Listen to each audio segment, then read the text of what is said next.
ఎవరైనా యేసుప్రభు దగ్గరకు రావచ్చు, కానీ వంగకుండా, లొంగకుండా, తగ్గించుకోకుండా, మోకరించకుండా ఆయన ఆశీర్వాదాలు పొందలేదు. గొల్లలు వచ్చి మోకరించగలిగారు, జ్ఞానులు వచ్చి మోకరించగలిగారు.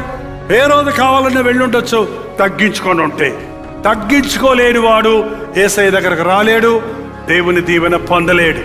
ఈ క్రిస్మస్ ఒక వ్యత్యాసమైన క్రిస్మస్గా మనం ఉండాలంటే, మన కొరకు యేసుక్రీస్తు లోకంలోనికి వచ్చినాడు. ఎందుకంటే మనం మహిమను పొందాలని, మహిమ నుండి మహిమలోనికి మనల్ని తీసుకుని వెళ్ళడానికి ప్రభు వచ్చాడు. ఈ లోకంలో దేవుడు మనల్ని మహిమపరచాలని ఆశపడుతున్నాడు. తాను ఎందరు ఏర్పరచుకున్నాడో వారిని పిలిచాడు, ఎవరిని పిలిచాడో వారిని మహిమపరిచాడు.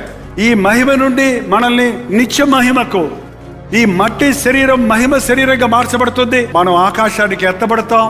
యుగ యుగములు, తరతరములు ఆయనతో కూడా కూర్చుంటే భాగ్యం మనకి అనుగ్రహించాడు.